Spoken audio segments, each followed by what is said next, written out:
大家晚安，我是陈妍莹，欢迎来到新闻大白话。接下来这一小时国内外大小事，要用您听得懂的话说给您听。现在介绍这一小时来宾，首先要介绍是资深媒体人谢汉斌，主持人好，大家好。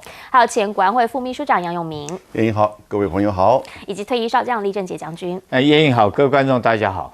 一开始先带你来看到的是以一之间的这一场战火，大家呢是越打越凶，因为没有人要退让嘛。现在呢，清晨的激烈交火，双方的夜空都会有爆炸声。好，这一回我们看到的是特拉维夫，你会问啊，不对啊，不是他们有很厉害好几层的防空飞弹吗？哎呀，现在防空飞弹据说好像也不这么管用了。直接来看画面吧，这个画面呢说是中方他们呢有一些的人民是在以色列这边来工作的，那这个大陆人呢他就拍到了这个画面，他就说哎呀什么惊呼连连，因为呢划过这个被拦下来，但是那个高超音速飞弹，好，据说呢好像就不知道有没有拦到，因为就炸成火球了。以色列国防军这边他们的讲法是说呢，其实在最新一次的袭击当中，他们是对以色列发了25枚的弹道飞弹。好，甚或呢现在他们自己以色列方也公布了更多的细节，他们强调这是第18次针对以色列目标的攻击，打哪里？打中部的军事基地，还有作战支援中心，甚至还用了他们自己研发的沙赫德136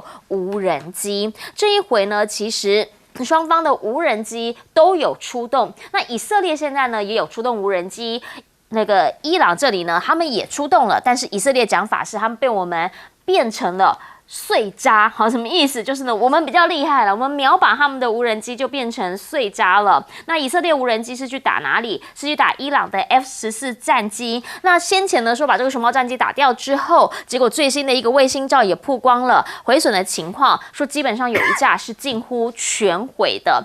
目前双方你来我往，你派无人机，我就给你无人机啊，因为他们是两个地方，不是隔壁邻国嘛，所以他们的飞弹会越过一个这个距离嘛，所以他们就讲说呢，彼此之间的精锐进出，在联合国里面也告诉大家，没有人要退让，我们都会继续战斗。那伊朗现在呢，最高领袖到底藏身在哪里？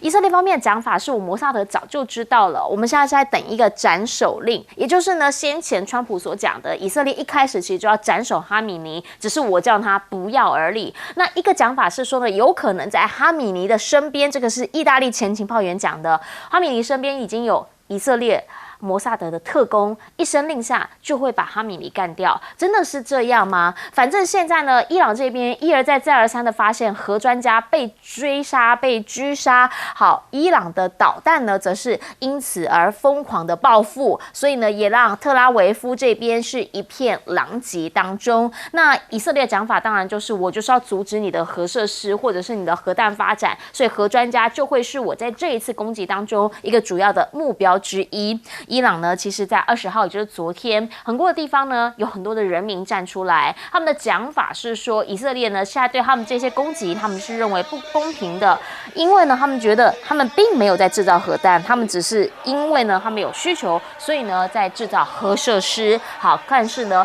这一些有没有办法被国际当中所看到，或者是被报道？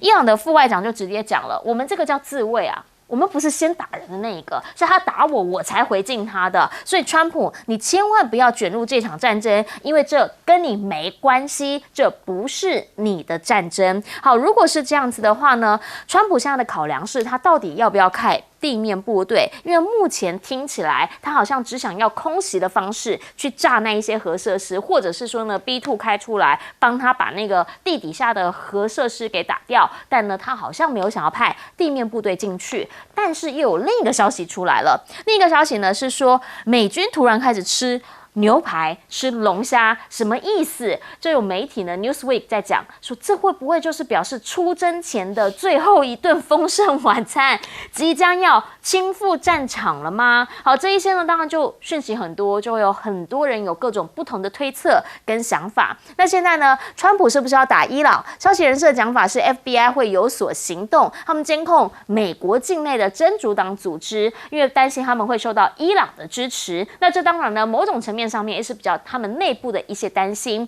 但是川普给了一个时间叫2 weeks，2个星期。CNN 的讲法是呢，这其实只是为了要逼伊朗出来谈判啊，反正现在要战要和都有机会都有可能，就是在一步之间一步之遥。伊朗外长呢，其实他们的想法是，不管要战或要和，反正要和要我回去谈判桌可以，但是你就是叫以色列先停嘛，他不停手，我没有办法坐回去。毕竟上次谈判前，他不就是直接来空袭我们吗？美国说不会，但是我怎么知道你们两个是不是唱双簧？而且现在他们根本认为，不知道能不能再信任美国。双方如果没有信任基础，那还有得谈吗？目前以色列呢，大家的看法就是说，因为它的导弹这个防空飞弹越来越少啊，当然呢，也听到美军呢有14架军机去补啦。但是伊朗呢，伊朗现在呢，它其实有各式各样的不同的弹头以及不同的导弹，中程的部分呢，说至少5款可以打到以色列，就在这个地方。那但是呢，如果是整个美军的基地的话，也就是你看到的点点这些地方都是美军基地。几乎全部都是在它的射程之内，所以不管谁出手，他都有能力反击。就想要请教一下将军，您会怎么样来看？好，目前的双方反正精锐进出啦，这一局大家都把它当成show hand在打。我先讲结论好了。我的判断，美国2个礼拜以后参单开打，就2个礼拜会进去。对，会进去。为什么我这样子研判呢？第一个。我们从这个西方的军事思想，也就是他们兵圣克劳塞维兹，他们的观念跟我们东方不一样。他们军事思想就是战争的目的，最后就是要屈服敌人的战斗意志。那目前看起来，不管是以色列、伊朗或者是美国来讲的话，这3方面都不可能有屈服于任何一方的方式，只有靠战争的手段才能够解决。这是他们军事思想，就是这个样子。第二个来讲的话，以色列，我们看现在，其实以色列真的是已经撑不住了，就是因为他撑不住，那美国必须被逼的必须要出手不可。如果美国再不出手的话，以色列极可能长期经不起长期的消耗战。我想这个大家应该都有这种认同。那试问一下，美国里面虽然说有很多派的想法，不管 MAGA 派他是反战的建制派他是愿意参战的，但是这里面有一个最关键的人物。是美国的中央军区司令，那个人叫这个库里拉，他很强悍，他坚持要打到底，而且他已经回到白宫，跟川普做完怎么样开战的一个作战计划简报已经做了。第三个，这2周，川普为什么讲2周的时间之后开战？这2周，你认为他这个川普是在拖延战术，或者是给大家时间吗 ？Oh no， 川普没有那么好意。我跟你讲，这2周美国是在做战备集运的动作。第一次波湾战争的时候，那时候美国总共这个后勤运输到前线总共有3个月的时间。之后，他开打时间100个小时，所以作战之前先期的作战准备、后勤准备是非常的重要。我们俗话讲，这个大军未动，粮草先行。这时候，美军这2个礼拜在做的动作就是粮草先行的动作。具体的内容，我们看到美军的加油机31架已经过去了，3艘航空母舰这时候也赶赴中东。那为什么讲2个礼拜？这个很巧妙，你知道，它福特号从美国本土越过大西洋进入地中海，这个航程来讲，以它这个航速25节来计算的话，你算算看，刚好就是2个礼拜。所以川普讲这个2个礼拜是绝对有他的道理在的哈。再来，我再讲第4个理由，就是说现在来讲的话，我觉得伊朗跟以色列来讲，双方都已经是往对方的核设施来攻击了哈。不管目前打的是这个所谓表面上面的表面上面研究所啦，或者是重水反应堆啦，或者是研究所或者学术机构，但是都已经朝这方面来动作。我觉得当这个恶性螺旋已经展开来讲的话，你很难再回头哈。双方来讲几乎都没有再回旋的空间了。所以我觉得这时候美军势必是会参战。然后另外来讲的话，你刚刚讲这个美军开始吃牛排、吃龙虾，对，其实我觉得这个事情是非常重要，你知道吗？所有军队，你去看所有军队在开战之前，他们真的是会让所有士兵好好吃喝一顿。当然你不能说是最后一餐了，倒不至于是这样，有时候真的是最后一餐。譬如说是最后要冲锋，从壕沟里头要冲出来。这个一次世界大战的时候，在最后那天晚上，真的是会把所有最好吃的东西让士兵吃完，吃完这餐以后就让你冲锋。那这次来讲的话，当然不至于说是最后一餐，但是很可能是大战之前让他们好好吃一顿。最后讲说作战可能采取什么方式哈，大家会怀疑会不会展开地面作战？大家要知道美军。我认为他会采取地面作战，所以地面部队会进去，但是不是大军作战，不是像第一次波湾一样，一个师主攻再走，主攻再右，而是他会用他的特种部队进去伊朗里面很多重要他已经掌握到的军事设施、军事基地，甚至于说是这个他们这个精神领袖所在的地方。实施所谓精准的斩首作战。那第一波轰炸之后，紧接着来讲，特种部队利用空降或者空中机动等等方式来顺应作战，目的在推翻整个伊朗的政权组织。我觉得说是我们大家等着瞧。我的研判是2个之后2个礼拜，美国跟以色列几乎已经没有回旋空间。2个礼拜以后，我的研判美军会参战。好，所以将军讲法，它比较像是当时就是突击，然后宾拉登在海豹特工进去，然后就是斩首行动，然后就是他取得他认为的一个胜利嘛。那请教一下宾哥会怎么看？现在以色列的防空能力越来越差，它的拦截成功率从之前的90%已经降到65%。对，而且会持续往下降。为什么？因为第一个就是伊朗动用了各种方式去破解它的防空系统，那另外一方面，它的弹药也逐渐呈现枯竭。所以在这种状况下，本来它的拦截率就会越来越低。所以拦截率越低，表示什么？表示伊朗对以色列造成的损害越来越大。那所以以色列还能够撑多久？因为以色列毕竟国土狭小，它比台湾都还要小。那可是伊朗可比台湾大得多。伊朗是台湾好几十倍大。地图就在这边嘛，对，那以色列在这个地方。对，所以你国土差距这么大，会造成什么结果？就是大家都射同样的飞弹的话，伊朗造成的伤害一定比以色列多。因为伊朗的国土大嘛。所以这个局面都会让以色列撑得越久，会对他的局势越不利。所以美军现在其实就已经在帮助他了，包括美军、英军都已经在帮助他拦截飞弹。只是拦截的效率也开始变差。所以对以色列来讲，最好的方式当然不是被动挨打，就是主动出击，主动把哈米尼干掉，然后主动去甚至直接颠覆伊朗的政权。可是问题来了，有这么容易吗？你说哈米尼身边会不会潜伏了摩萨德的特工？是有可能的。为什么？因为你看这一次以色列对伊朗进行的攻击，那很多摆明了，如果伊朗内部没有卧底，没有一些人在协助摩萨德，是绝不可能发生这些事情。所以伊朗内部确实存在很多反对哈米尼政权的人，但这些人的气候有成熟到能够把伊朗的政权整个推翻掉嘛？特别是如果他们选择对哈米尼进行攻击的话，进行暗杀的话，你要知道这很可能会造成反效果，你可能反而让他丰盛。因为大家不要忘记，他是神权组织，你干掉他，并不见得就能够摧毁掉他的影响力，继位者可能就上来了。对，因为伊朗已经不断的在告诉你，我们早就准备好领导人可能会被狙击。所以意思是什么？你干掉哈米尼，哈米尼可能就变成是神，你知道？这可能会更糟。所以我觉得美国跟以色列恐怕要去仔细评估。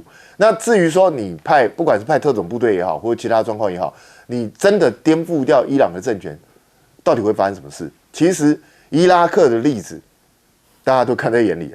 你真的派军队进去把它颠覆掉了，结果呢？结果是到最后自己灰头土脸出来。现在你看美国在伊拉克这么久的时间结果你看伊拉克现在政权很亲美吗？也未必所以我觉得这种是牵一发而动全身。我不认为川普会想要惹上另外一个这个持续累积的这样的一个麻烦。我觉得他想要的应该是一击赶快就跑。他应该是想要这样的一个东西，因为我并不认为川普很想要彻底解决伊朗的问题，他要的只是一个胜利而已。所以我认为他是有可能会出击，但是应该不会持续的死缠烂打。好，来请教一下尤明老师。我认为2个礼拜之后，川普不会攻打伊朗。美国制裁伊朗46年了，他的军队曾经想过很多方式要去解决伊朗的制裁问题、核武问题、恐攻问题。那其实发觉这个军事方案事实上战争的开始比结束要难，这个容易得多。也就是说，你要结束这个战争，你要付出什么样的代价？那到目前为止哦，我都觉得这个基本上是内塔尼亚胡跟哈梅尼之间的战争。以色列想要把美国拉进来，因为以色列没有办法去解决深在地底下80-90公尺的那个核设施。可是美国也不是没有想过啊，B2加上就是碉堡克星炸弹，那个13000公斤的，你真的打下去，伊朗就失去它核能力了吗？没有，不知道。现在甚至有说法，光这个碉堡炸弹可能都不够，你要用战术核武，这个当然不可能的。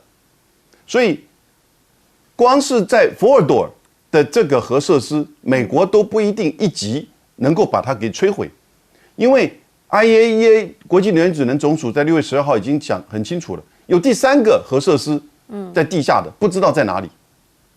所以，如果说你认为你一级就可以把它给核能力解决掉，那这也许是一劳永逸，但事实上是不可能。而一级之后呢，我觉得1到2年之后，伊朗一定就会做核子试爆，你反而加速了他的核子计划的能力。伊朗内部因为被制裁了很久，所以一直有一些争议，世俗派的就想要去跟美国妥协，去协谈，所以才会有那个核协议。只是因为川普上来之后退出，第一次退出，然后呢，拜登又回来，现在川普回来又退出，内塔尼亚胡就觉得可以趁这个机会把川普拉下水啊。那川普不会去打这个战争，第一个原因就是我刚刚讲的，整个战争的后果跟未来的影响，美国就会陷到中东的泥沼，它的真正的目的是要去跟中国竞争对抗的。你等于是再一次的从俄乌战争到伊朗战争，你真正的这个帝国你就开始衰退了，因为你的真正的竞争对手在那边等待你的这个衰落。第一个是战争问题，第二个是美国国内都不赞成呢，美国国内强烈的反战厌战。美国优先不是优先战争啊，是优先美国。共和党会分裂，民主党明年会取得其中选举的胜利，政治的因素一定要考虑进去。任何政治人物做决定，就跟甘乃迪在1962年10月底的时候，他最后透过他弟弟去跟苏联去谈，因此整个事情古巴飞弹危机化解了。第3个因素，你打战争，你所有美国优先关税，所有这些东西通通都不要玩了，因为战争会把你吸纳进去。第4个原因，你打战争啊，你川普集团想赚什么钱，发川普手机、盖中东的川普大楼也都没有了，犹太集团不足以支撑你川普本身在财务上的需求，所以从个人到国内政治到经济到战争后果，我觉得川普这2个礼拜其实就是一个开创期，看看能不能够解决，不能解决我们再看看。那当然不会回到奥巴马时期的核协议，但是呢，就要看伊朗是不是怎么样来愿意退让了。好，伊朗其实他现在也完全的没有说我不愿意谈哦，毕竟欧洲这边这些人很紧张啊，就在中东旁边嘛。你要是真的炸了哪一个核设施的话，他们很担心核辐射外泄啊，所以呢，他们也找这个伊朗来谈，伊朗也去了，但川普就突然讲说，哎呦。跟你讲啦，其实跟他们谈没有用啦，跟我谈才有用啦。到底谈能不能够止战？我们等等广告回来说。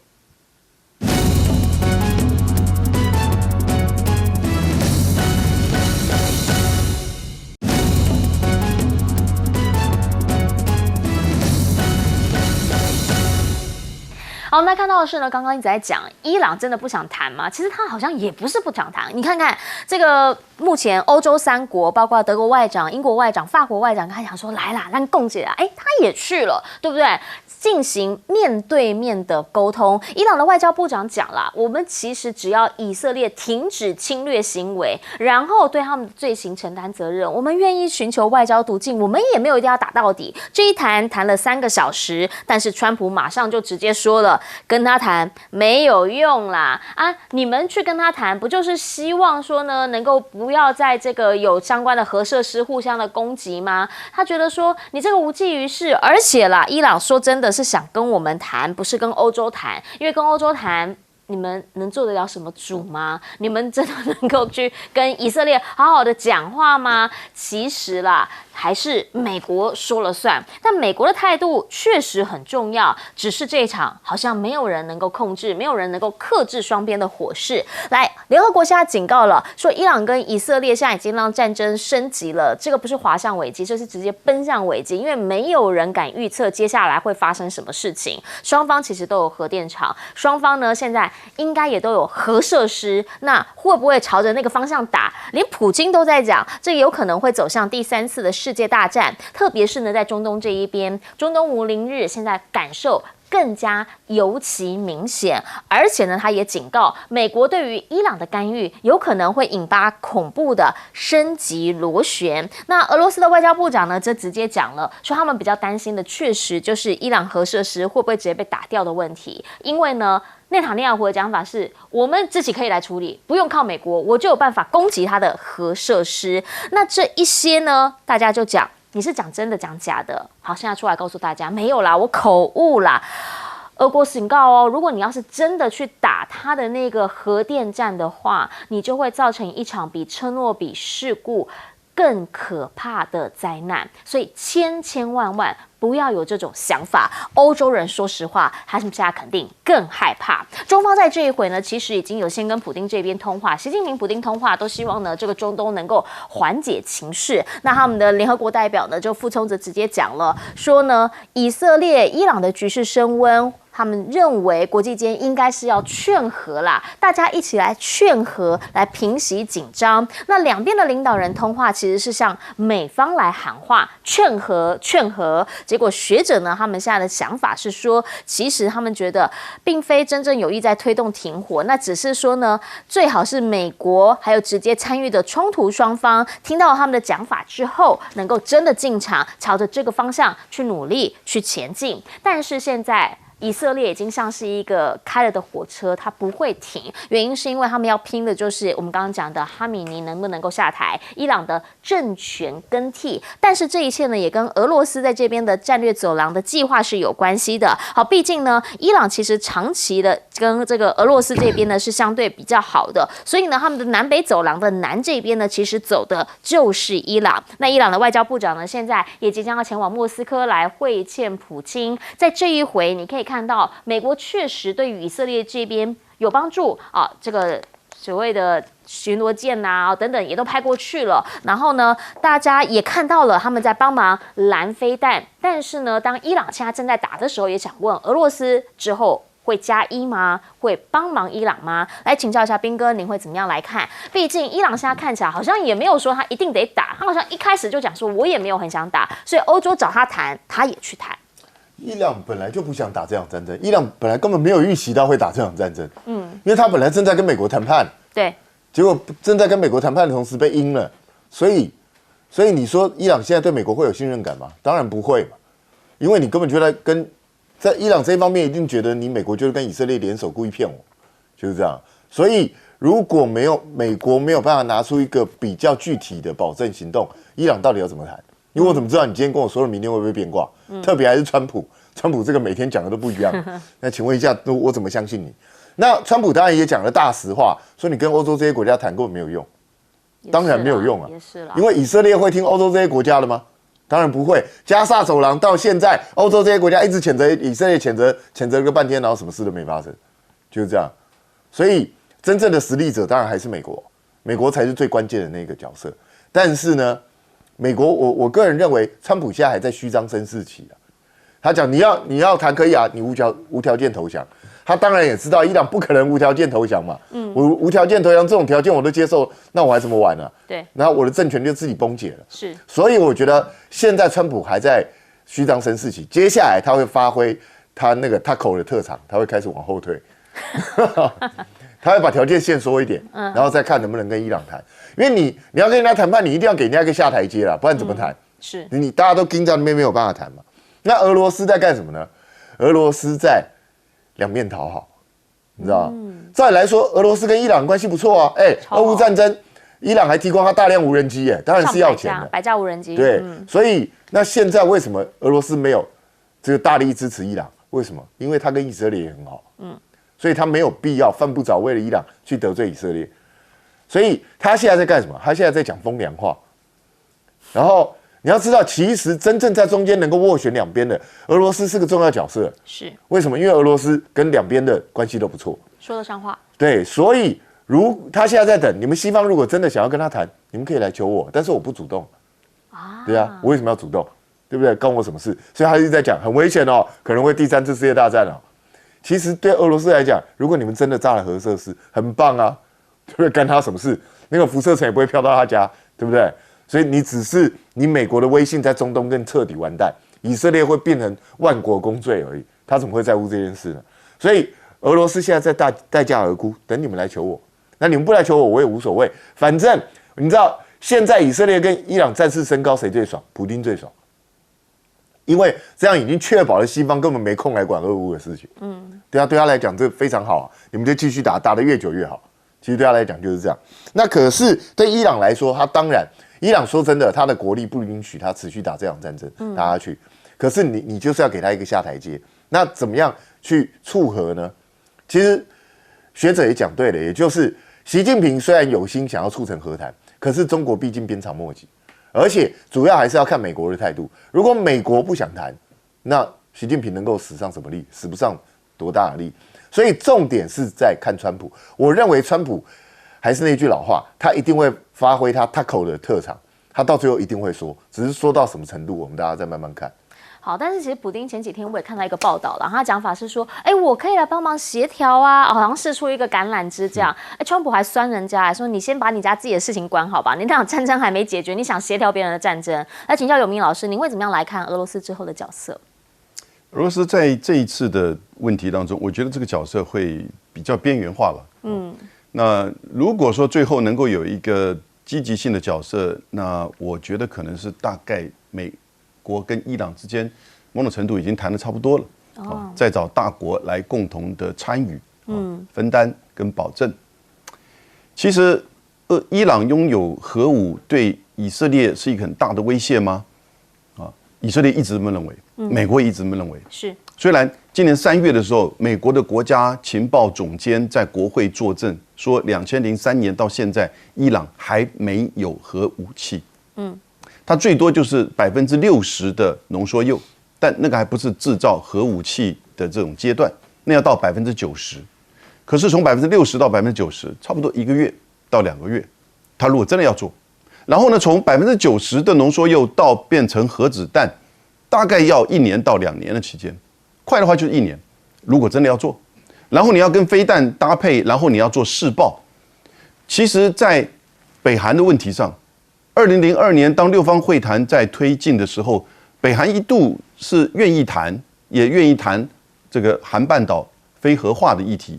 但是那个时候，当小布希说北韩是邪恶轴心，然后呢打完阿富汗之后又去打伊拉克，那金正恩就决定在2年之内，后来在2006年就核子试爆，到2017年6次的核子试爆。现在我觉得其实核武问题一直本来都不是真正的关键，而是那一谈雅胡要让哈梅尼，要让整个伊朗政府 regime change， 也就是让这个政权瓦解掉，然后呢，让他的这个世俗派，让他的这个改革派、温和派能够主导这个政权。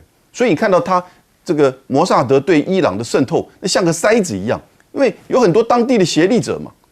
但是现在的关键，一切都变成核武。那核武，川普要2个东西：第一个，你要不然就完全的拆掉任何的核子设施，连核浓缩铀不可以做。第二个是你可以做浓缩铀，我跟你一起在伊朗以外的海外做。这个是在3月份的时候美国的一个提案。我觉得这2个提案伊朗都不会答应。伊朗会说，我要做浓缩铀，我要做相关的研究，我不一定要做核武器。那现在如果伊朗可以口头承诺不做核武器，然后呢，等于是在之前奥巴马时期的核协议再往前一步，大国进来再共同的参与，那个时候就是如此。一直到现在为止，中国、俄罗斯、欧盟这些国家跟伊朗还是有那个核协议，所以 IAEA 国际原子能总署才可以去查核嘛。但是因为美国跟以色列这1-2年，尤其是这几个月，一直对伊朗在施压。所以呢，他就开始在找他自己的护身符。所以我是觉得你要从伊朗这个角度来看这个问题的时候，它被美国制裁46年，到现在人均GDP 只有6500块美元，是以色列的1/8啊！以色列现在是54000块美元啊！那在这样的情况之下，他根本不在乎什么你对他的攻击，基本上其实就是要跟你去这个对抗到底，因为他知道你也绝对不可能占领他。所以我觉得其实绝对不会2个礼拜或2个月之后，伊朗、以色列或者美国问题就可以完美解决，不可能的事情，一定会继续拖。但是呢，就看谁要真的动作了。请教一下将军。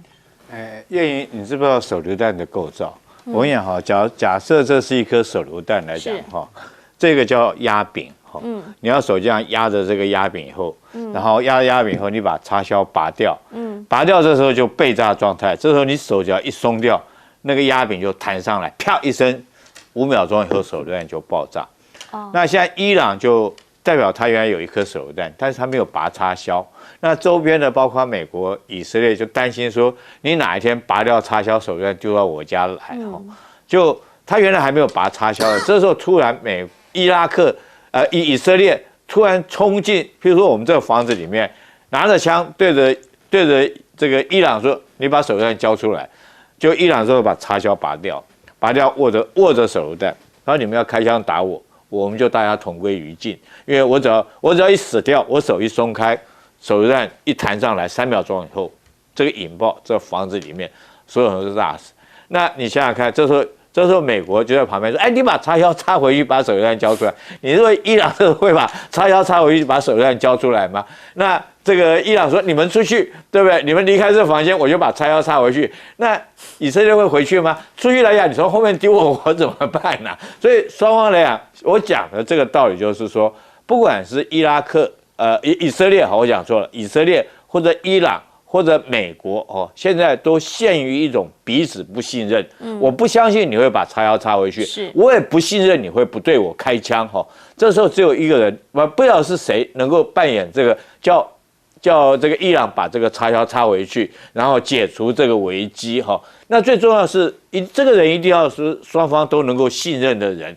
这个伊朗会信任这个人，我插回去他不会开枪打我。然后以色列来讲，我信任这个人，他这个我离开之后，我离开这个房间，他手榴弹不会从后面丢我。我现在双方来讲，我觉得陷于这种僵局了。那谁能够扮演这个角色？普京可以吗？对不对？我们真的是很怀疑哈。现在拉偏架的人大概都没有办法扮演这种角色。或许我们看看中国有没有机会，在这个不管是以色列或者是伊朗，他们都信任的人他的实力也够大。大家不要轻忽这件事情。第一个我讲说是美国川普前天晚上跟一个人吃饭你知道跟川普吃饭很难的，要交很多钱的。他前天晚上跟谁吃饭？跟巴基斯坦元帅。为什么？巴基斯坦有核弹，而且他那个核弹。巴基斯坦为什么称那个核弹？大家很担心，你知道？他不认为说那个核弹，他不说那是我是巴基斯坦的核弹，他说那个是伊斯兰世界的炸药。有任何伊斯兰兄弟国家被核武攻击来讲的话，他就有权可以动用这个核子弹来实施替这些伊斯兰国家报复。所以美国现在第一个也担心这个巴铁那巴铁后面我们知道是有中国的影响力在。那前两天我们看到。所以有一个惊喜，我们看到尼什导弹或者是库里拉贾巴德那款导弹，我跟各位讲，那款导弹就是可以丢核子弹的导弹。所以现在问题已经严重到这种程度。那现在关键谁可以劝伊朗把那颗插销插回去，解除这场危机？但目前看起来的话，各国之间好像还找不出对双方来讲彼此都相信的人。目前国际之间，我个人还看不到。好，毕竟呢，这个川普给了一个2个星期的时间，这2个星期到底靠和谈、靠外交有没有办法寻求一个出入？如果可以的话，那真的就是伊朗还有以色列双方人民之福了。我们先进广告。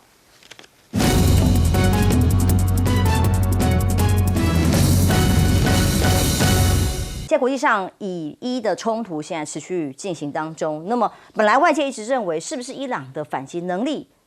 已经被耗尽了呢？到底还有没有办法反击呢？结果证明伊朗不断的叫做绝命复仇持续进行当中，而且是遍地开花。先从这里看，在这个实验室里头，伊朗说目标是底下的秘密军事基地，结果把医院给炸了，这是以色列在抗议的最严重的地方。那么另外报复科学家被杀害了，所以他也炸了以色列的科学研究所，还有以色列情报中心摩萨德大楼，这是最关键。这一次把他们的情报站收集到透透，渗透透透，杀害了他们非常多，包括情治头子，还有军方的领袖，他也立刻以这个反击雄狮崛起的行动轰炸了。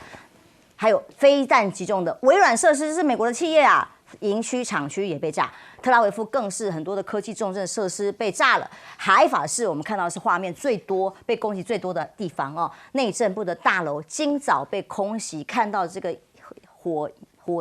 飞弹射下来拦截不了，直接建筑已经变成断壁残垣。伊朗有25枚飞弹的画面，昨天落下的瞬间，先来看看画面。这个画面呢是透过各种的报道里面看到了以色列罕见的全国性警报，不止单一的地方哦。虽然是以色列先行攻击，准备要遭到报复，但是没有想到刚开始只有局部的地区，现在是遍地开花，包括了中部、北部、南部，通通都有。那以色列继续在遭受轰炸的情况之下，国家实验室科学家还奔回去要抢救各种的研究资料。问题是，现在以色列的记者也带着大家去看，说现场被炸得多么严重。看起来真的就在首都这些位置里的建筑也已经被夷为平地。看看这段画面。I am in Holon right now, one of the sites that had a direct Iranian ballistic missile hit to it. Let me just show you the buildings right now. Absolutely decimated. You can just see the impact this missile had.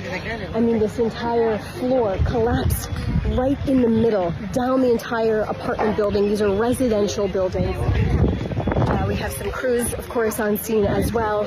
But you can just see, look at all the air conditioning units just coming out of the building, debris everywhere.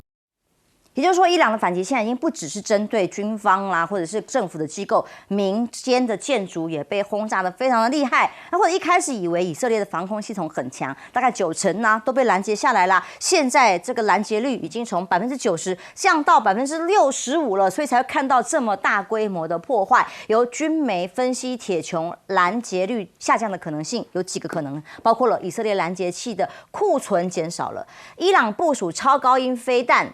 还有伊朗使用了多弹头的飞弹，重要一个是电子战哦，是不是让欺骗拦截器的指令失效，才可以有这么多让伊朗的这个 GPS 欺骗能力，让防空系统无法启动，或者甚至进一步，是不是美国提供给他的弹药现在已经来不及或不够用了呢？以剑3的飞弹防御系统的库存告急吗？纳坦雅胡拒绝正面回应，所以才会拦截。虽然侦测到了来不及把他们打下来吗？他只说希望弹药啊越多越好，美国赶快来。所以泽连斯基才喊我的飞弹呢，什么都到以色列去了哦。那当然，在伊朗的最大的精神领袖哈米尼到底人在哪里？一开始就传出来，以色列本来想直接把他炸掉，被美国没有同意的情况之下，让他继续活命。但是呢，说是摩萨德啊，已经安插了特工在他身边，只要川普这里同意，随时可以进行斩首行动。以色列现在不敢动手，就是因为川普还没有点头。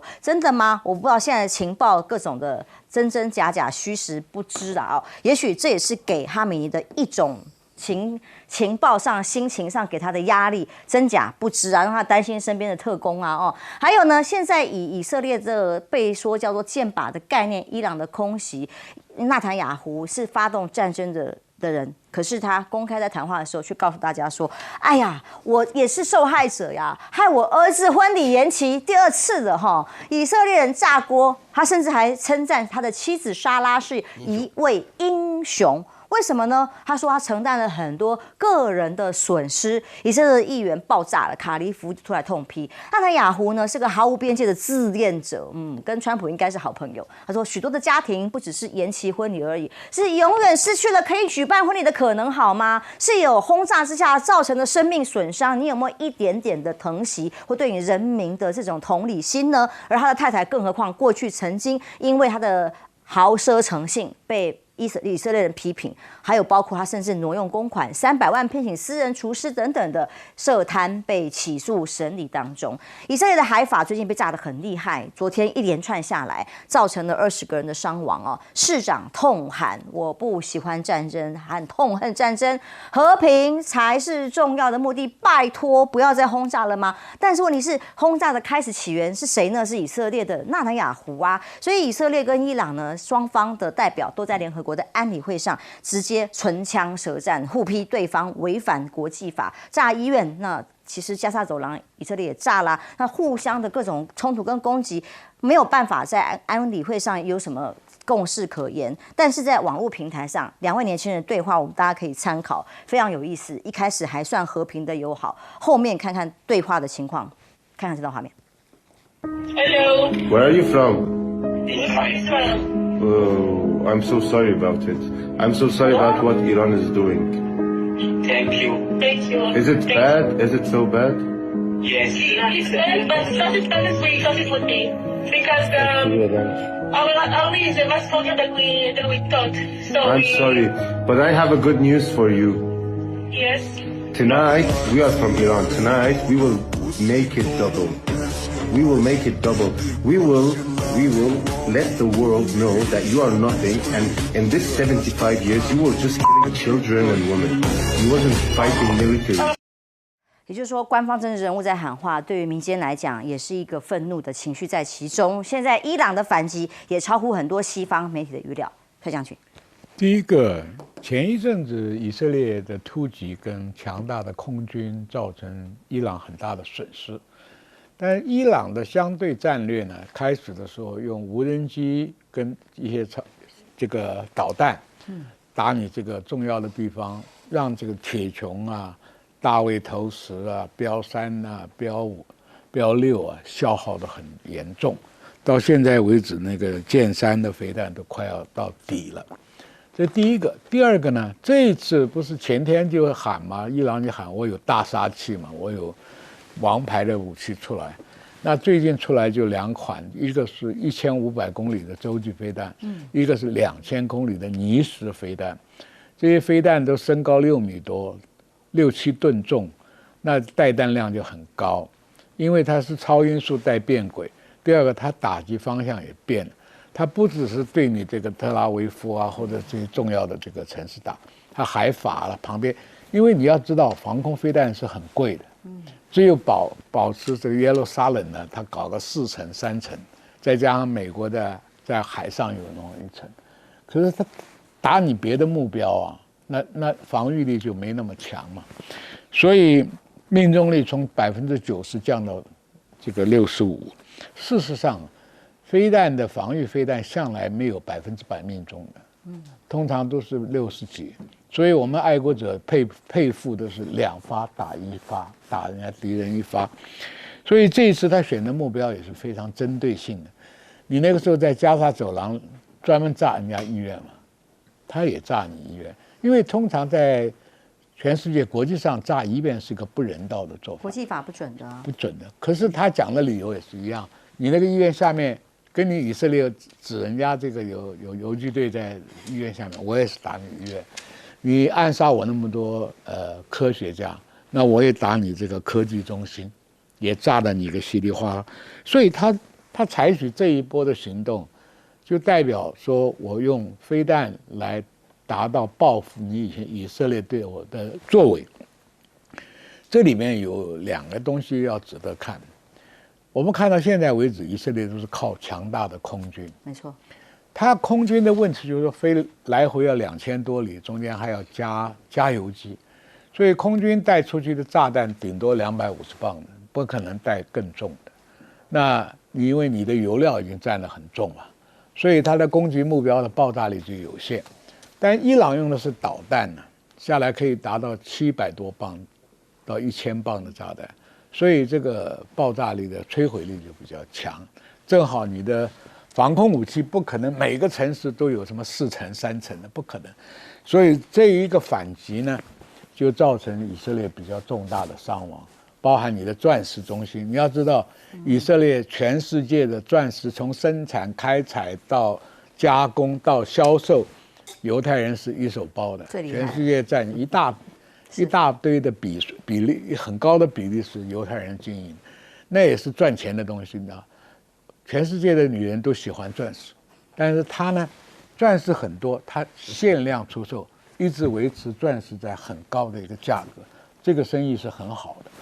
所以伊朗这个打击达到2个目标，消耗你以色列的弹药，也消耗你美国的弹药。是。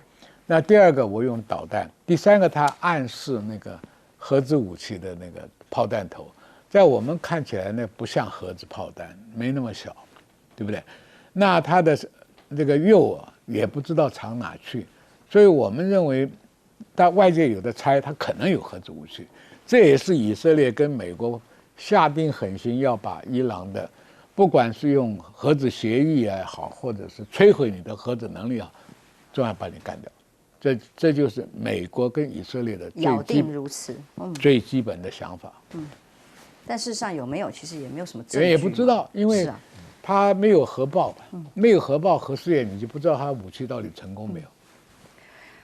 教授，昨天上次在节目上你就讲了，大家看到都以为说是不是伊朗的军力很弱，在以色列轰炸之后看起来反击能力很强，当时你就说再观察，因为那个时候是单方面的媒体报道如此，结果现在陆续回击的这些状况，可以凸显，其实伊朗还是仍然具有反击的能力。这几天看以色列跟伊朗之间的冲突，千万不要看你平常习惯性的媒体啊。外国媒体什么 CNN 啊，什么 Bloomberg 啦，或者什么福斯 News 啊，有就花点。我跟你讲啊，这个绝对是帮以色列做宣传的工具啊。首先，我必须要强调，以色列的纳坦雅胡真的是失算了。他失算到什么程度？30多年来天天讲，明天伊朗就会有核子弹了。明天30讲了多久了？对不对？到目前为止的话呢，那川普本身胡乱加码啊。2018年的时候呢，取消了跟伊朗之间的核协议，那个时候伊朗的这个铀啊的提炼啊，只到多少？连4%都不到。这一次的话呢，号称65%啊，有公布的结果，然后说到达到80%的时候，可以做出核子弹。我在这边啊，先跟大家先强调一下，整个形势完全转弯了啊，完全转弯了。首先的话呢，第一点的话呢，大家有没有注意到啊？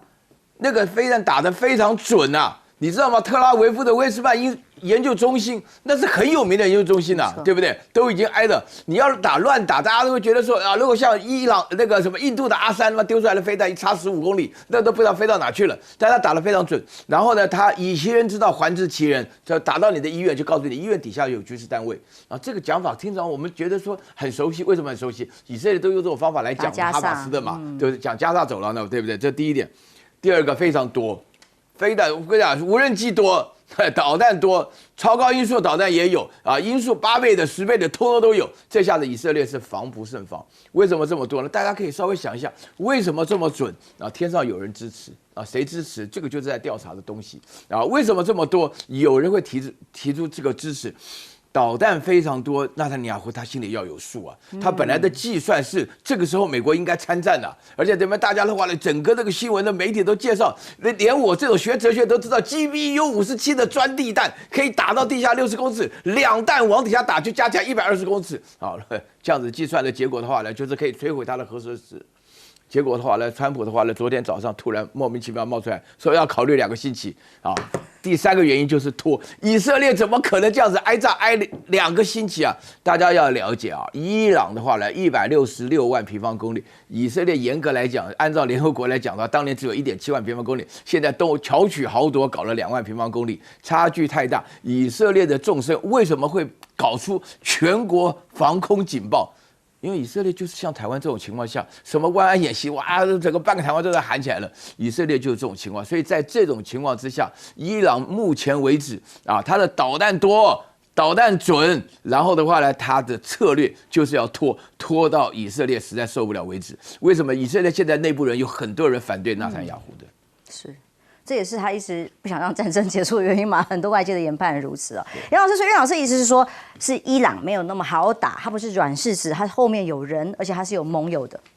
我觉得当然就是以色列，如果今天他先发制人啊，到底符不符合这个国际法嘛。我们刚刚前面讲都是战争中的行为，好，包括你是不是要炸这种比较和平用途的，像医院啊、像学校啊，啊，甚至难民营等等啊，那个是战争中的。但是你先发制人，这个原因对不对？以色列当年进攻这个加萨，是因为他被先攻了嘛，哦，所以死了100多，所以他有这个正当性，死了1000多人，所以我觉得这个是以色列当时的这个背景，他好像发动战争有正当性。你现在是怀疑伊朗到底会不会随时就是核弹，完成那个好，就好像你今天经过一个人，你看了他手上这边磨刀，你马上先给他一枪毙命，他磨刀是要杀猪啊，根本不是要对你要用武嘛，所以这个很难判定的。那你既然今天这样做了，那伊朗回击的时候，我觉得最大的笑话在哪里啊？以色列居然在联合国安理会，他从来不鸟安理会的，安理会对他做了多少谴责过去啊？包括联合国大会比较多了，安理会因为美国没事否决一下。我的意思，以色列从来不认为联合国是他的场域，你怎么会今天跑去联合国这边去这边哭诉这个伊朗的行为？我觉得这个不太正常，就表示是说他可能觉得说，美国到底有没有要挺他？结果一看美国，居然福斯的这个高层居然好像讲了一些话，问了一些让美国的保守派好像不太敢回答了就是我觉得包括范斯，你到现在为止你没有说服范斯那川普这个人就是见机行事，看看怎么样。可当他说2个礼拜之后我觉得这个对内塔尼亚胡来讲就是蛮大的一个耳光了，就是美国又回到当年的传统，就像他在这个伊拉克战争，在这个乌克兰战争他讲的一样嘛。就前一阵子不是讲一句名言，他说俄罗斯跟乌克兰就像2个小朋友，给他们打一架好了，然后我们再来决定。他现在也是说，让伊朗跟以色列这样打一下，打一下就是岳老师讲的，你没有这么多的众生以色列过去我们看到哈马斯对他的威胁都是那种恐怖攻击等等，还没有以色列好久没有这种大规模国家这种警戒的状况，对不对？所以我觉得这个对以色列他们这一次攻击之后，我相信以色列应该会去考虑一些政治外交的议题，就是你今天针对哈马斯对恐怖分子那个你用个别的方式来处理，我觉得是可以的。可是，一旦如果说你今天的邻居有这么大的威胁能力，你还相信只用军事、只用暗杀能够解决问题，我觉得他要回头去想一想，是不是该走外交途径了。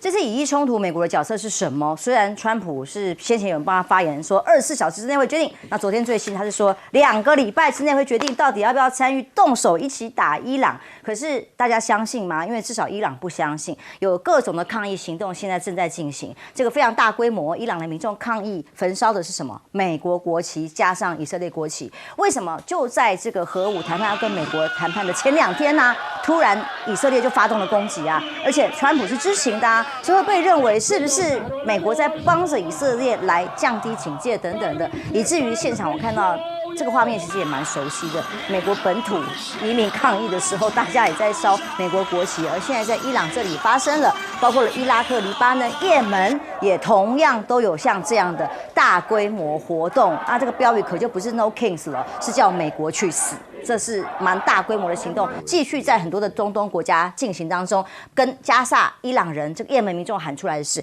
我们加萨人、伊朗人民站在一起，坚决要清算犹太复国主义美国政府的罪行。看起来这个人数可不是像我们凯道而已，这个人数是非常多，这跟国仇家恨，我们家人的命都。这个抗议是非常严峻的，数千人连在加拉加斯委内瑞拉的首都都有要求以色列要停止对伊朗和加萨的攻击。美军到底要不要出手？要不要去镇压伊朗呢？以色列一直在等，也一直要拉他入坑。但是2周之内达成协议吗？有可能，因为川普一直放话自己说伊朗已经说要来跟我和平谈判的，结果目前看不到这个机会。伊朗外长阿拉奇公开表达的是，以色列就在美伊双方约定谈判的前其实是2天的发动空袭，令我的国家不确定，我现在到底还要不要跟你美国谈？谈的时候能不能信任美国？还是美国要收割的时候，我听你的，到底能不能换得安全保障？他不相信，所以伊朗啊就说：“你要求以色列先停火嘛，我们再来谈嘛，这样我们才算是和平，有可能往下谈的机会。”可是川普回答是什么？他说：“以色列在冲突中是占上风的，所以伊朗处于劣势啊，他打得正好，很难叫以色列停手，所以你叫人家怎么来跟你进行核武的谈判呢？”川普受访的时候公开，他没有听过他的公开谈话。他说呢，川普表态以伊冲突如果美方介入战事的话，最后一件该做的事情就是派地面部队，暗示美国只会考虑以空袭啊、飞弹啊这些来支援以色列。因为呢，在是法国媒体的报道观察者引用的说，他们卫星图上可以显示6月5号停机坪上面仍然停放着在美军基地卡达这里的基地呢，有40架的军用飞机结果其中包括美国 C-130的运输机、侦察机都在。结果6月19号再看看卫星图，同一个地方停机坪只剩下3架飞机，去哪儿了呢？都飞了吗？而还有个讯号是美军的大兵哥突然 PO 了画面，是哇，我们军方提供的餐点居然是牛排跟龙虾，网络上疯传了。很多外国网友说，这个是好事吗？还是这个是要出征前的最后一顿丰盛晚餐是一个迹象吗？是准备要打了？CNN 的报道，他们问美军中央司令部已经向中东地区运送了更多的血浆了，这些血浆通常是如果有战事要发生，要预防万一要治疗的使用，所以这是不是就是面对可能发生的袭击，美军准备的操作标准流程，也代表着美国的军方已经做好了准备，随时要介入去打伊朗的这个准备了川普受访的时候，他公开的讲，本来问情报单位就问目前没有基证显示伊朗正在制造核武，这是美国的情报单位那到底从哪里有基证？问我看看这段对话的内容。Intelligence do you have that Iran is building a nuclear weapon? Your intelligence community has said they have no evidence that they are at this point. Well, then my intelligence community is wrong. Who in the intelligence community said that? Your director of national intelligence, Tulsi Gabbard. She's wrong. 有趣他还反问记者说：“谁说没有的？你自己的官员呢？”他说：“那他错了。”这样回去会不会找他算账？不知道。另外也还有一段对话是央视的记者去访问以色列的驻联合国的大使，他们的对话。Last few decades, the Prime Minister Netanyahu always said there would be only months, weeks, days away from Iranian get the nuclear weapons, which is not true. No, so I beg to differ with you. You're going to listen to the IEA later on today. Once we found out about their intentions and that they are building the capabilities, we decided to act. We decided not to wait for them to be the first one to launch atomic bomb into Israel. 这叫做预防犯罪的概念我不会等到你真的有第一个核弹落到我们以色列，我才来攻击，所以我就觉得你可能会有，就先打你，是这样的概念。所以到底有没有任何的证据或情资呢？答案是目前看起来是没有的。所以中俄现在角色是什么？有没有可能更大的难民潮要出现了？美国智库的分析认为一旦美军介入的话，当然美军可能各种基地会被攻击，而德黑兰的政权万一真的垮台，到时候将会有2340万人外逃其实想到这个数字，想到这样的外逃，想到台湾，但台湾不想要，有哪个国家想要呢？而全球的难民总数将增加约76个百分比，除了乌克兰，除了加沙，现在难道伊朗也要这样了吗？有这个媒体的分析报道，北京观察认为，中东冲突扩大，习近平呢，他的做法是什么？用他的谈话来表达，他提出了4点内容，都在点名以色列，彰显这次中国大陆在伊朗冲突局势中的大国焦虑吗？澳洲中国政经学者司令说，以前中国大陆对国际冲突都想要降温的时候呢，这次是呼吁双方要克制才对。这次只单一边点名以色列，并没有谈到伊朗，当然是以色列所发动的冲突，是代表中方的态度。还有伊朗的外长马上就要到莫斯科跟普京会面，代表着什么？他去背后有人吗？找普京支援了吗？将军，当然，这个伊朗向来跟俄罗斯的交情就很好，那伊朗所有的科技发展的来源也从俄罗斯来的比较多，但这个故事要从头讲起的话，任何一个大国，尤其是核子大国，不希望有新的核子国家，所以当年的联合国5常5个国家加德国，跟伊朗有谈过一个6边会谈。那个时候要求还很清楚，就是说你核能发展只做民生用途，不要做武器。后来川普就退出这个，退出以后，这一次叫你投降，而且还讲说无条件投降，而且要你的核能连民生用我都不给，所以伊朗才翻脸，就说把自己仓库里面最好的飞弹拿出来打了。这一打呢，以色列也被消耗得很惨了，将近每天的防空飞弹要花掉台币89亿啊，这是一笔不小的消耗。而且伊朗跟以色列来比，一个大国一个小国，就说面积人口。那以色列科技很发达，它赚钱是赚很多，钻石业了、科技业了、生技业了，还加上还有农业还可以销欧洲。那你现在这一打，它商店就有10万家公司倒闭，那其他动员的年轻人是不是你也不要上班了嘛？所以它的经济损失会很大，弹药库也打得差不多了，所以就希望美国进来。美国很聪明啊，前面画支票开很大，你马上投降，要不然怎么样？第二天就2 weeks，24小时变2个月，他不想2周了，2周嘛，2个礼拜2 weeks，他不愿意卷入地面作战，所以 pose 是摆了，航母往那边调。因为美国在中东有45000个陆军，假定你是真的想解决问题的话，是应该动员陆军，但是美国很忌惮的。又踏入一个阿富汗、叙利亚这种泥道，那受不了，太难看了。所以他前面是嘘声恐吓，后面呢就在用飞机运输以色列要的弹药，所以这个仗啊还有得打。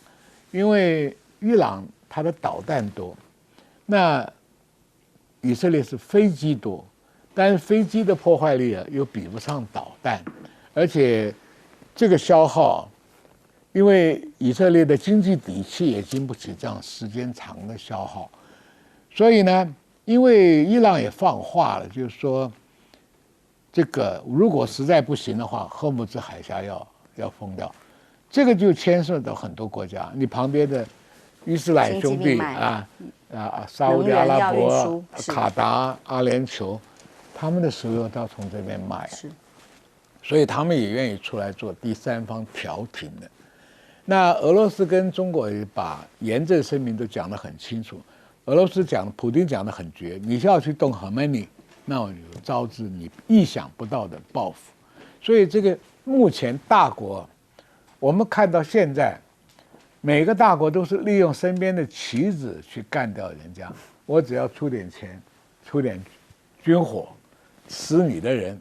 达到消耗我敌人的目的，那以色列打你这些棋子国家打得顺风顺水，自己以为就可以干掉伊朗，结果打到现在发现精疲力尽，对伊朗没有打，因为你空来空去解决不了问题的，所以这个战争还有的耗，就看周边大国在怎么样下药。川普过去痛批拜登，是说你到处去介入别人国家的战争，到处点火啊，对我们美国人不公平等等等等。所以这次他要介不介入这一次的战局，当然是他的难题。我分成3个部分来讲啊，这个川普又笨又坏啊，然后这一次的话，他整个心理上他是完全中了纳坦雅胡的计啊，因为以色列是立国以来啊，以色列1948年立国以来面对最大的危机，以色列的发生呢，我跟你讲啊，大家都会期待说是伊朗结束，我认为以色列的话呢会面临结束的命运。以色列结束的时候呢，他要他在落海之前他会抱着美国一起下来的。川普本身来讲啊，目前为止，川普讲这些话完全都没有根据，他否认自己的国安意味，然后他否认自己，这个是超级丢脸的事情。那这个最起码，因为这是你国家要完蛋的事情。美国这边下来，你知道会产生什么结果？还什么地面部队？美国这个智库根本是莫名其妙，什么2340万的什么难民，胡扯八道。你刚刚有没有看到伊朗里面所展现出来的一些？哈梅尼耶的话呢，本身来讲，他在伊朗，我先强调哈，大家要讲这种情况。我觉得以色列情况是非常危险，因为以色列把所有的这个鸡蛋通通放在美国这个篮子里头。那美国现在的话呢，川普以前大家不知道记不记得，3年前的川普感觉到美国好像就马上参战了啊，第二天早上起来我赶快看，哇，很失望，居然要停2个礼拜，我真是害怕美国不参战了，因为这里面的话呢，最重要的是，首先第一个，伊朗已经被制裁46年了，你还能够制裁到哪里去？然后第二个的话呢，伊朗这46年当中没少卖石油啊，虽然几百万桶，伊朗本身来讲跟沙烏地阿拉伯是同一块油田啊，少卖了很多，伊朗人过得很苦。但是要知道，这个国家基本上物产是非常丰富的，是整个中东里面最大的一个国家。然后第3点的话呢，伊朗人才非常多啊，伊朗人才多代表什么含义啊？我不得不讲一句话哈，整个中东地区，以色列还好意思制裁别人，还好意思偷袭别人，自己拥有的核子弹是有名的多，我根本就不管别人的啊。然后呢，最重要的是要做个核子弹，印度啦、巴基斯坦啦、朝鲜啦都有。伊朗的话呢，在我那个岁月当中的话，伊朗留美的人非常非常多啊，台湾加南韩合起来的人都没有伊朗到美国去留学的人多啊。那在这种情况下，要做个核子弹有这么难吗？一个物产上这么丰富，那现在的话呢，我们在媒体上的宣传都是讲哇不得了，那个 GBU-57打下去连2颗就把它破坏掉了，然后会出现了2000多万的难民啊，然后整个世界会大乱什么的，还美国不排除用什么地面部队，你来嘛？美国你敢你就来嘛！我告诉你，这个结果就是美国根本都受不了啊！美国的大兵啊，你刚刚看到他吃这个什么龙虾牛排啊，我觉得好像是要被受刑枪毙之前吃的那顿好吃的一样，第2顿在哪里都不知道了，因为这个的确就这种情况嘛。你要了解啊，美国不可能派出地面部队的，因为伊朗比阿富汗大多了，甚至于比越南都麻烦了。你那个整个地区来讲，是真的是大家都叫阿富汗叫帝国坟场。伊朗的情况跟阿富汗接壤，那整个山区来讲的话，躲在里头根本没有办法。而且最重要的是，什叶派的教徒他们非常能打的。伊朗过去跟台湾可是有邦交，他们国王还到台湾来访问过。巴勒维是。那现在伊朗的处境，美国到底要介入，以他的脉络来研判？先前记得吗？当时川普还批评过纳坦雅胡，他对他很不满。但这次纳坦雅胡摆明了就非要把川普拉进来不可啊！我觉得他今天川普啊否认他这个国家情报总监这个Ghazi Garpar这样的说法，说没有啊，没有证据。就好像当年啊小布希硬要进入伊拉克一样嘛，就是说伊拉克有大规模毁灭性武器，就人家说在哪里，就搞一个洗衣粉啊弄。我觉得情况现在就是一模一样，就是你没有足够的证据。北韩每天说我有核武，你为什么不去打他啊？北韩没有的时候也说有，有的时候更凶了，那大家也不敢惹。为什么北韩就可以有？我们如果说过去刚刚讲了，那个常任国理事国可以有，那印度后来加了印度，那以色列是还没有出柜了，他有了，他不承认而已啊。可是北韩是一个最鲜明的例子，它明明有大家也觉得北韩是很危险，很可能会对日本或对南韩造成威胁，结果没人敢动它。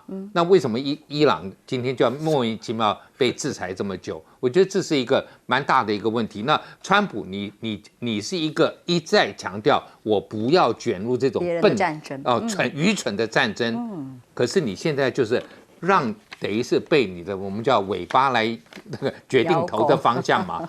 这个今天内塔尼亚胡就让你一直想要卷入，而且凭着这个犹太人在以色列在美国的影响力，我觉得川普可能不得不最后要有一些动作的。但是如果你今天真的卷入进去，我们就讲伊拉克的状况，美国把伊拉克海山弄清干净了以后，结果无政府状态很乱。他所谓的那些恐怖分子以前没有的，海山很讨厌跟这些激进组织来往，结果全部都进了伊拉克。好，你现在如果真的把伊朗政府给搞垮了以后，伊朗这么大一个幅员，就像利比亚一样，以后会造成你更大的麻烦，对中东地区。所以现在你还有哈梅，你还可以稍微有点遏制这个状况。如果今天变成一个军头割据的这种状况，那每一个都会对以色列造成很大的威胁。所以我觉得美国要去想清楚，你已经有过一个伊拉克的经验，进去以后打赢战争容易打完以后要处理战争，要退出很辛苦啊。这个我看了拜登在阿富汗多丢脸，美国在越南多丢脸啊。所以你今天川普要去想一想，你每天讲美国第一，美国第一，不要又是美国 Taco 又是第一啊。